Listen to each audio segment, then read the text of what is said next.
तो पैसे के लिए बिजनेस मत करिएगा। मेरी छोटी सी सजेशन है आप लोगों को कि सिर्फ पैसा कमाने के लिए बिजनेस मत करिएगा, क्योंकि पैसा आपके साथ जाने वाला नहीं है। ये एक ऐसा सच है जिसको आप आज माने, कल माने, आपको मानना पड़ेगा। पैसे के लिए बिजनेस मत करिएगा। और कि सबसे बड़ा इन्वेस्टमेंट जो आप कर सकते हैं आज, वो नहीं है जो आप अभी तक किए हैं।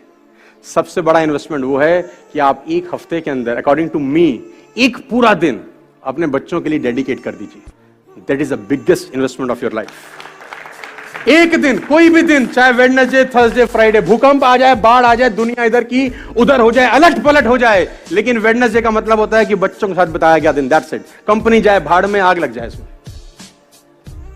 कभी कभी आपकी कमाई, आपकी ऑक्स ज्यादा चली जाती है, लेकिन अगर आप खुद पे काम नहीं करते तो वो लौट के वापस आ जाती है। कहते हैं कि अगर आप पूरी दुनिया की दौलत को आप इकट्ठा कर रहे हैं और सब दोस्तों में, सब लोगों में बराबर बराबर बांट दें, तो कुछ समय के बाद वो उन पॉकेट में लौट जाती हैं जहां से निकल के आई। पैसे कमाना और कमाते रहना दोनों अलग अलग बातें हैं। जब तक आप खुद पे काम नहीं करते, आपको पैसे आने चालू नहीं होते। खुद पे काम करना बोलते किसको हैं? आप क्या छेनी हथौड़ा लेके खुद पे काम चालू कर दें?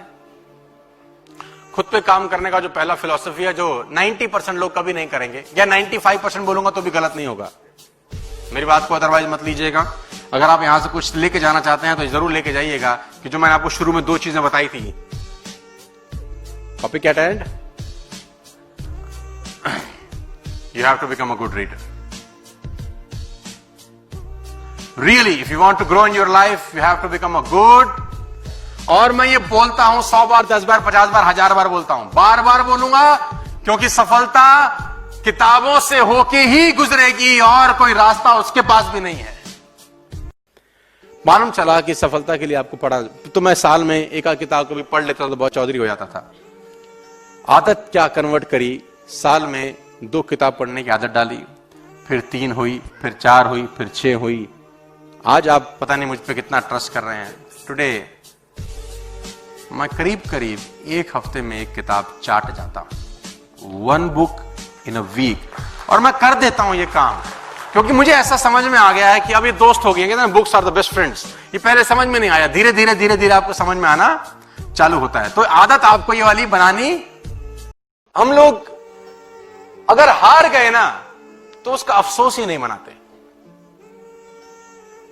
अगर आपका 1 हफ्ता पे आउट कम हो गया ना, आपकी सेहत पे असर ही नहीं पड़ता कुछ।